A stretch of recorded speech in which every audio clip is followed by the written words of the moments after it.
For all your photo, video, and voiceover needs, check out the fine folks at Blueberry Productions.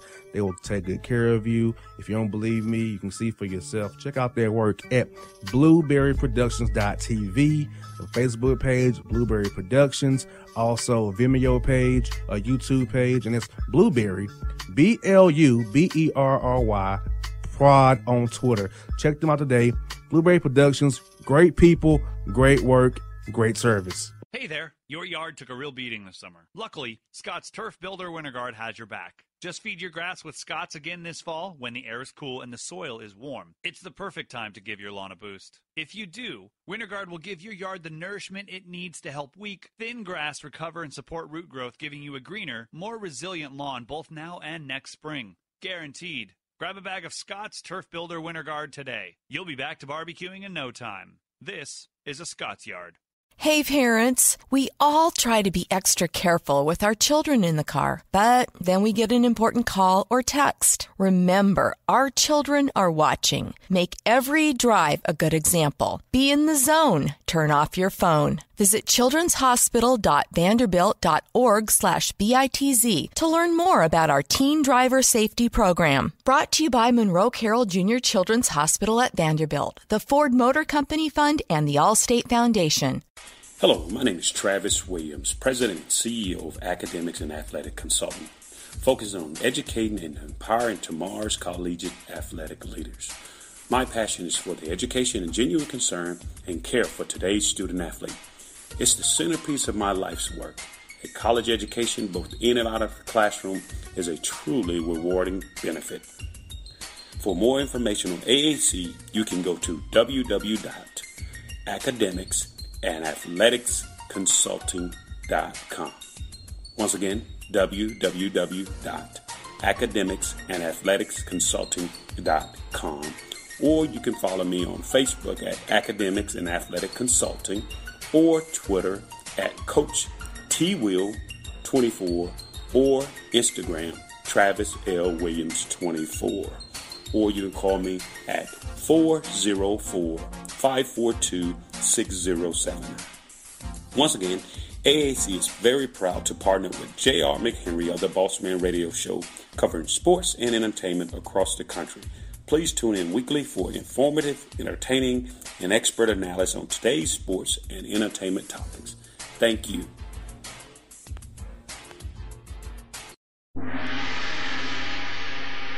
Get down.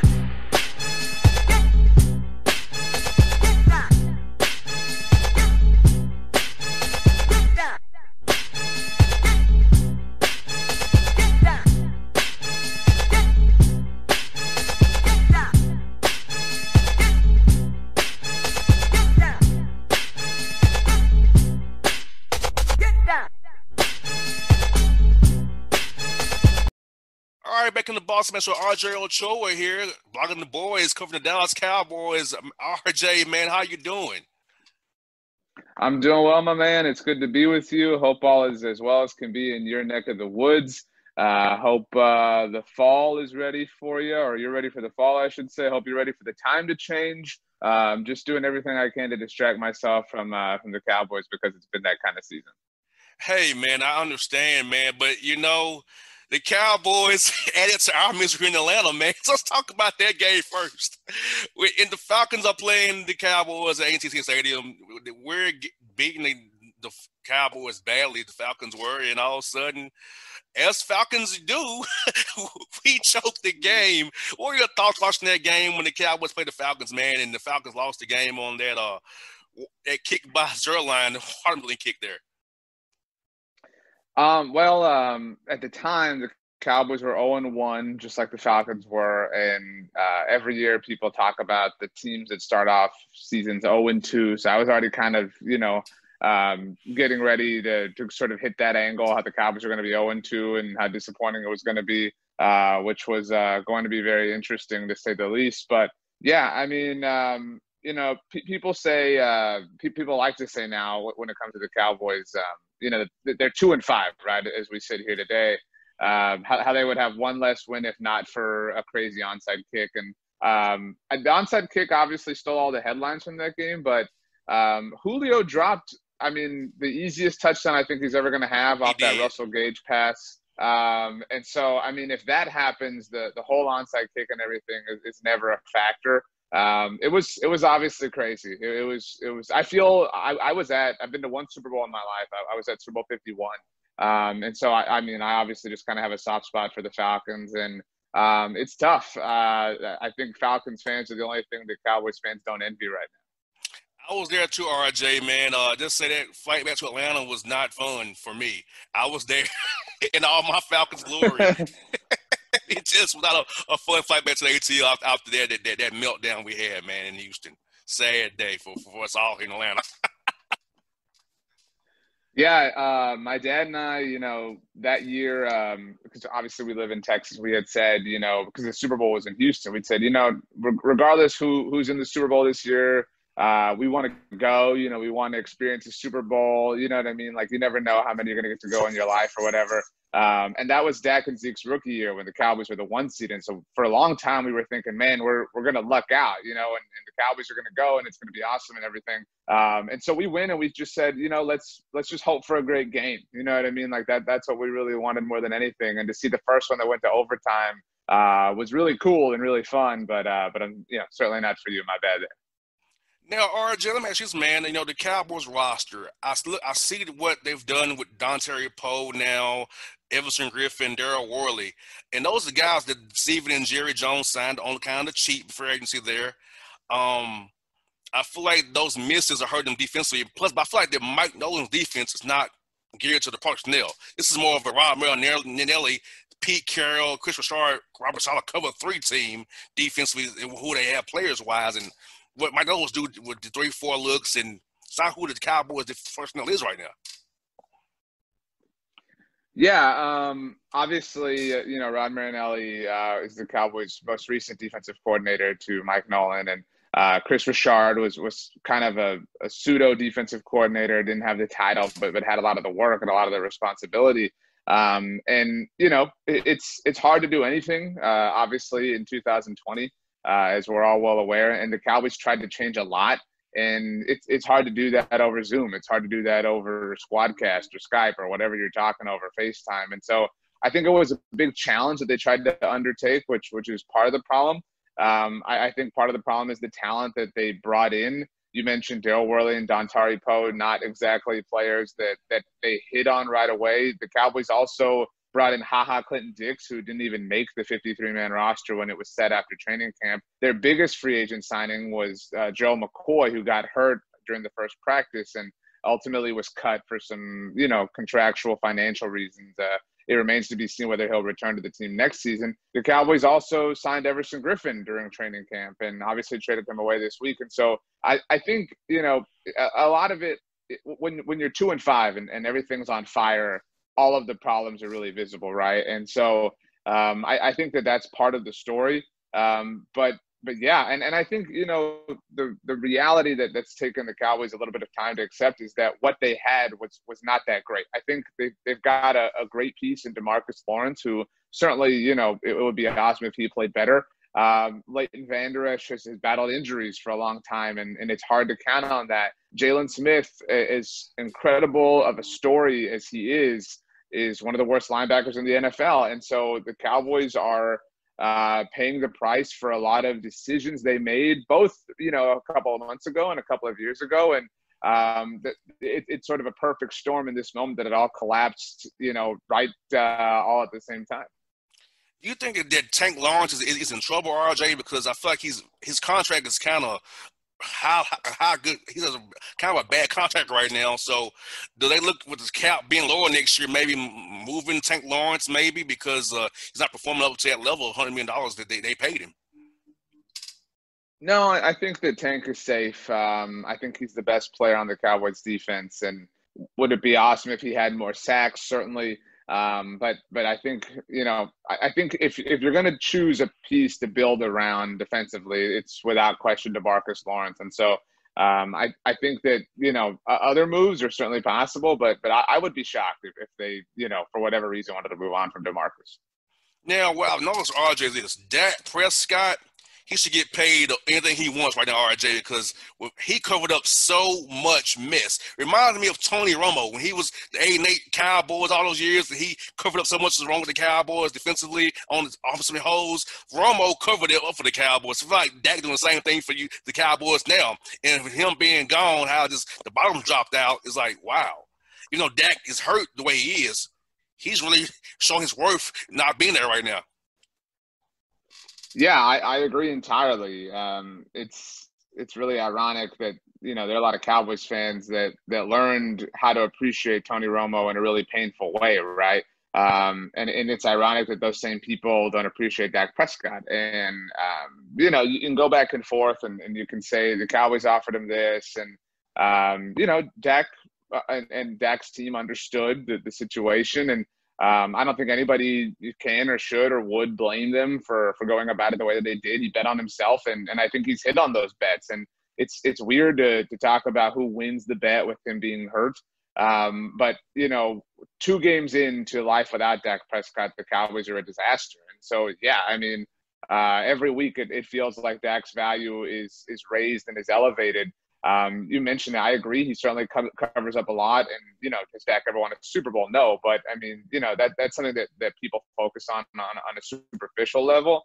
But he's one of the best young quarterbacks in the NFL. And I think more than covering up things on the field, you know, it was the first game without him that the Cowboys got blasted by the Cardinals that the anonymous report about discontent in the locker room comes up. I mean, Dak's their leader. And that sounds – you know, that sounds like Varsity Blues or Friday Night Lights or whatever sort of cliche you want to call it. But Dak is without question the unilateral leader of the Dallas Cowboys. They follow him in a number of ways, which is kind of how he got the job. Besides playing well, he just is that guy. And I think that there are a lot of quarterbacks that are kind of underappreciated by their own fan base or their own team. I would certainly put Matt Ryan in that category as well. But yeah, it will be very interesting to see how the Cowboys navigate paying Dak Prescott with a salary cap that might stay the same. Who knows how social distancing still works in 2021? I mean, it does feel like we're in store for a really annoying offseason as far as that storyline is concerned. And Dak is very positive too, RJ. It's nothing that we gotta realize. He's very positive. So his positive vibes help uplift guys who are maybe prone to mope and get down on themselves or get angry about not playing. Dak's positivity brings them light and joy. So I feel like they're missing that factor as well. Yeah, and, you know, Dak has anybody that has followed his NFL career, I think, you know, there are guys around the NFL that are really easy to watch and to root for. As a non-Cowboys example, I'm a huge Russell Wilson fan. I've been a huge Russell Wilson fan from the moment he stepped in the NFL. Just you have everything about him, his whole Go Hawks thing. I know he's kind of corporate, but a really great guy and a really great face for the NFL. And I think that Dak is kind of the same way. And I think anybody that followed him in college and certainly knows his story with his late mother, he's an easy guy to root for. And I think Dak went on a limb a few months ago and was really vulnerable in talking about his mental health. And obviously that turned into a story for some unfortunate reasons about 6 weeks ago or so. And it was really heartwarming to see how the world, sports world, and the world beyond that reacted to that. Specifically Hayden Hurst, another, you know, Falcon, the way he chased down Dak after that game ended. And so I think that, you know, I heard Kyle Brandt on Good Morning Football after Dak got hurt. He talked about how being the quarterback of the Dallas Cowboys is kind of like being the prince of the NFL. And, you know, I know the Cowboys get a lot of attention, but it is different, obviously. I mean, you know, it's different being Dak Prescott than it is, with no disrespect intended, than it is being Gardner Minshew or whatever. And you are the face. Everybody knows who you are. And yes. I thought Tony Romo had a great point on that call where he said injuries like that ripple across the NFL. And so I do feel that Dak's personality is really highlighted in who he is. And I think it's really infectious. And I think a lot of people go to bat for him as a result of it, which kind of speaks to why the locker room loves him the way that they do. And RJ Ezekiel Elliott, I feel like since he's gotten paid, he's just pretty much melted in, man. I don't know what's going on with Zeke. I mean, he does the feed me thing after the first downs, but my man, when you feed you fumbling, putting the ball on the ground, you're dropping church's money, my man. So what coverage in the way you do, man? What's been up to Zeke since he got paid last year, man? I mean, kind of like DeMarcus Lawrence. When you get paid, people expect you to break records every week, right? Like that's just kind of the way it goes. And there are a lot of people that are against paying running backs just because of the idea of allocating resources to that position. And I certainly understand the logic behind that. And yeah, I mean, it's been tough. And I would, if I was looking to defend Zeke, at least in the here and now, I would say that, the Cowboys have one of the worst offensive lines in the NFL in its present form and its present state. Connor Williams was the worst offensive lineman on the Cowboys last year, and he's the only guy left. Tyron Smith's out for the season. Lyle Collins is out for the season. Zach Martin missed last week against Washington. Travis Frederick, when Mike McCarthy signed up to be the Cowboys head coach, Travis Frederick was the team's starting center. He would go on to retire, and Joe Looney, who started in place of him when he missed all of 2018 battling the autoimmune disorder that he did, he's been hurt. And so the Cowboys are starting a rookie who they're very high on at center. But I mean, so I know nobody wants to hear that, but Zeke's offensive line is terrible. His quarterback is not one of the more elite ones in the NFL anymore. And the Cowboys are falling behind very early every single week. And so it makes running the ball a very difficult proposition. And I know that, excuses are excuses, but there's a little bit more than meets the eye to just, Zeke's not, getting 150 yards every week is all I'm saying. No, you're right. And I feel like fans need to understand that there's more to it than just, hey, Zeke, get yards, or Julio, get yards, Tiger, get yards, because it's about scheme, matchup, circumstances, things that the normal fan would not understand and see. Like if you're stacking the box with 9 men in the box saying, hey, Dalton or DiNucci or Cooper Rush, beat me, he's not going to beat you because you can like say, so it's like, hey, look at the defense. But Archie, you're not one of those fans don't understand the way we do about the game. They just want to see the team win and get their fantasy team to win, get all the points. But you gotta look at the schemes, matchups, and the things that go around different plays where you can determine, hey, this guy stinks or he doesn't stink, Yeah, I think that's well said. And I think that idea is why Jason Garrett's no longer the Cowboys head coach. One of the worst moments for Jason Garrett actually came in Atlanta now almost 3 years ago to the day. It was November 12th, 2017. When the Cowboys played, I believe, for the first time in Mercedes-Benz Stadium. Yes, it was an afternoon game. It rained that day. It was cold and rainy that day. I remember. Outside, yeah, it was cold and rainy. It was cold and rainy outside, and it was cold and rainy as far as Dak Prescott was concerned because Tyron Smith missed that game as well, and Chaz Green started in his absence. And, the Cowboys have for so long operated under this mindset of, well, Tyron's out, so you've got to go be Tyron Smith, and it doesn't work that way. You've got to do different things. You've got to give help. You have to adjust, and that's something the Cowboys have just been so bad at. And I think it's something they would be better at, honestly, in 2020 if they weren't just so decimated from an injury standpoint. I mean, the Cowboys have lost a number of players, and obviously really important ones like Dak Prescott. But it's tough sledding for the Cowboys here in 2020, but they're certainly in contention in the NFC East, which makes everything all the more comical. And what's comical, RJ, is that, of course, at a Falcons home game, was more Cowboy fans there in 17 and 18 than it was than Falcon fans. So like Matt Ryan was using a silent account at home with the Cowboys in town. So, which is awful. It happens all the time, RJ. It's common practice for Matt Ryan silent accounts at home because of other fans outnumber the Falcon fans there at Mercedes-Benz Stadium. Yeah, I mean, there's no question that Cowboys fans travel well, and I think that effect happens when teams have really new stadiums. My dad and I went to the Cowboys Falcons game there in 2018, the one that the Cowboys won on a last-second field goal, and we picked that game because my dad and I would do a road Cowboys game every year. It's kind of our thing. And in 2018, we said, well, the Falcons have a new stadium, and I think a lot of people do. I think they say, oh, I want to go see that place or whatever. And so while it's certainly a nice home field advantage in a lot of ways, it can invite a lot of attention in a negative sense like that. And I think that's what happens. But it is a fabulous building. I would honestly say, I've had the fortune of being at AT&T Stadium a bunch of times, and I'm more impressed with Mercedes-Benz Stadium than I am AT&T Stadium, honestly.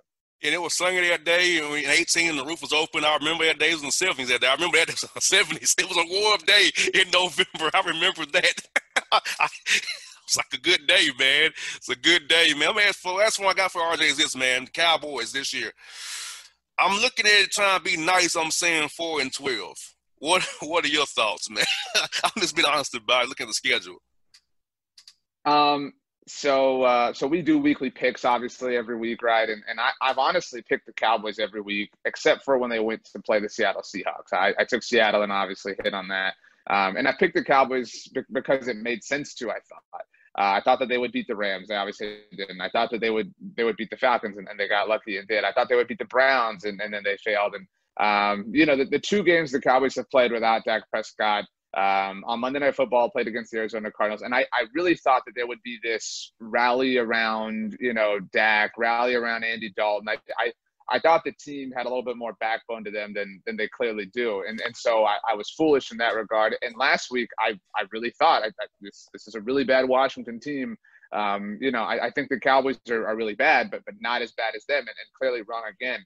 And so it's hard to imagine, honestly, the Cowboys winning another game. And I know that sounds dramatic. I know it sounds like a joke, but they are – they're broken in a lot of ways. They're broken as an actual football team playing every week.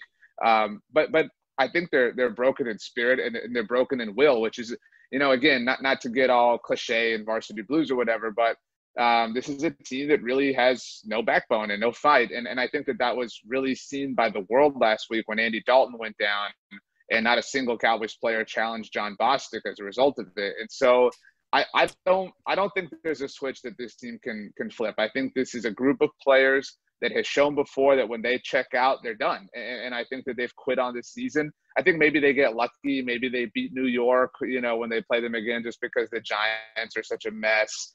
Maybe next time they play Washington, that they somehow get lucky. They get to play Minnesota, who are certainly a bad team, and that's coming off their bye. But it get to play Cincinnati. I mean, but even that, Joe Burrow, I think has that team believing more than any Cowboys player believes right now. And so, I mean, 4-12, honestly, again, not to be silly, but that feels optimistic at this point. And I think if you asked any average Cowboys fan, they wouldn't want to go 4-12.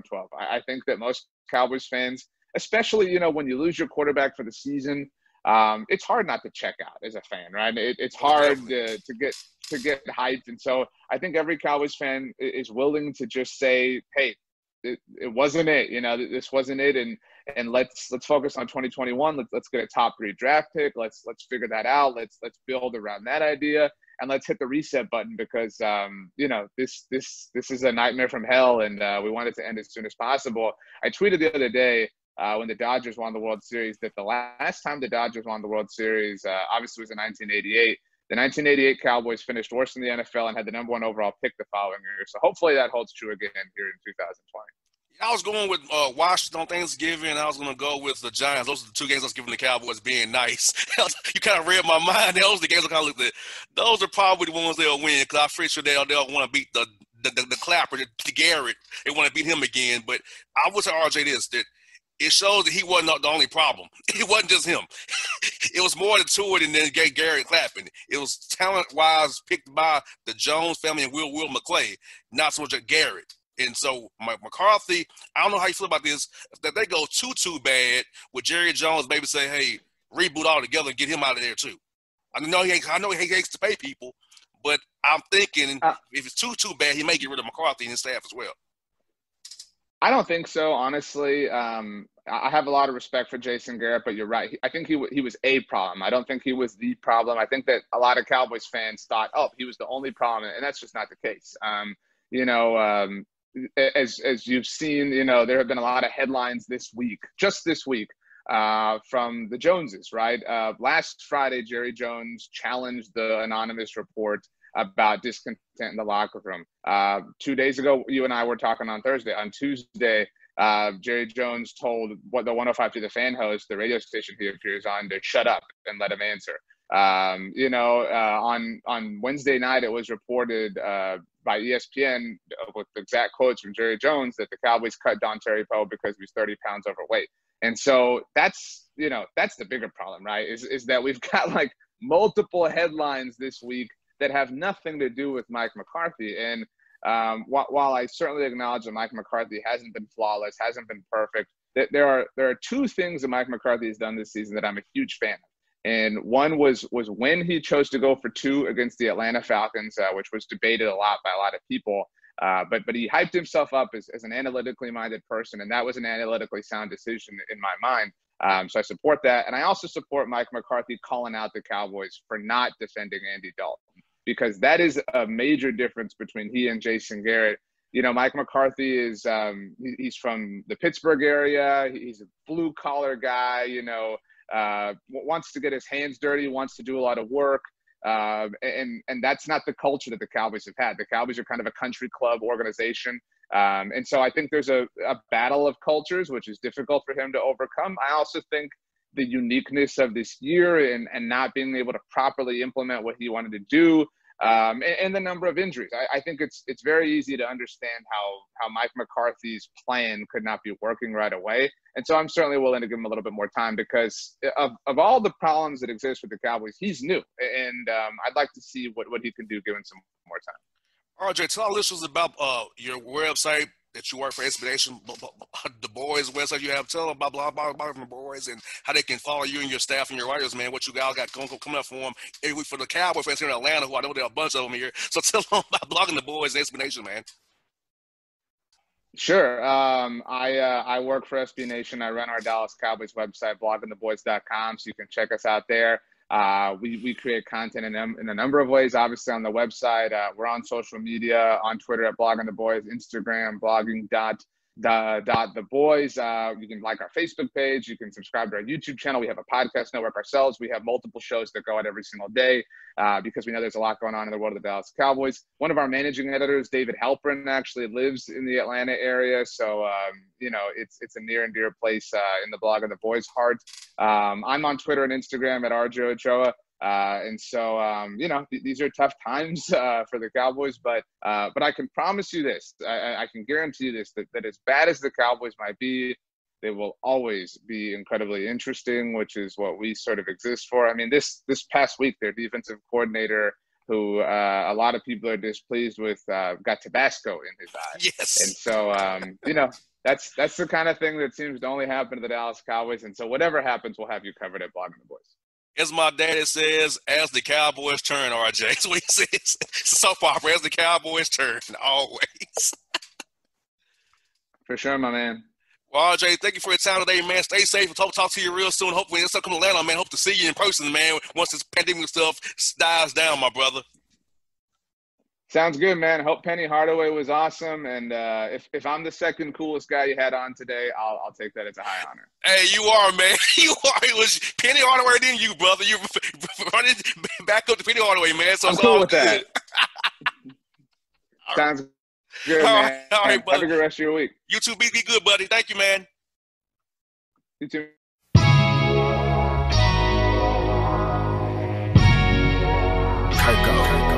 Banks.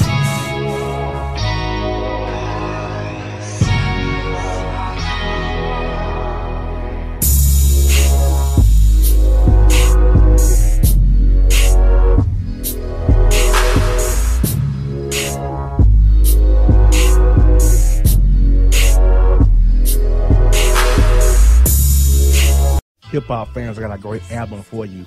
The debut album from Family Grind ENT, True Speech and 313 Fresh. We're going to do 2 discs, 33 songs of pure, genuine hip-hop.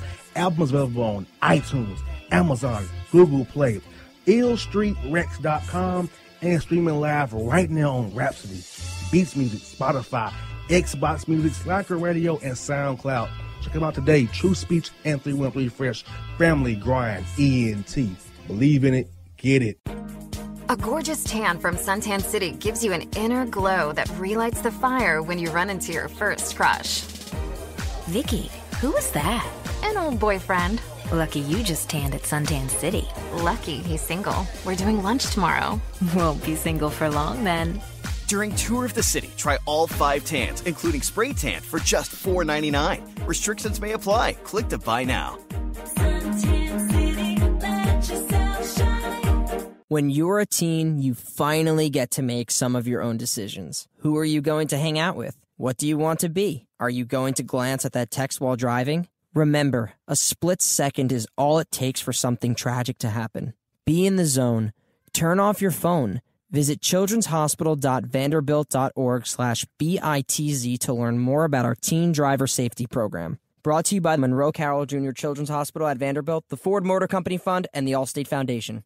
It's maybe the night that my dreams might let me know. All the stars are closer. All the stars are closer. Tell me what you gonna do to me. Confrontation ain't nothing new to me. You could bring a bullet, bring a sword, bring a morgue, but you can't bring the truth to me. Alexa, play Kendrick Lamar and SZA. Okay. Maybe the night that my dreams might let me know. All the stars are closer. With Amazon Music, a voice is all you need. Get tens of millions of songs. Download the Amazon Music app today. Yeah, it's your man JC, the host with the most, baby, and it goes down each and every Saturday night right here in the city of Memphis. That's right, y'all. It goes down at Clicks Sports Bar Memphis, baby.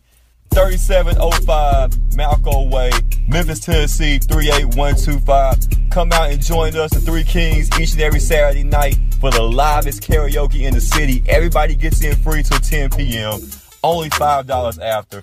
Great food. We got drink specials. We got all kind of games, man. We got the pool tables popping. Whatever you want, we got you, man. Come on out. Have a good time with us each and every Saturday night. That's Clicks Sports Bar, Memphis.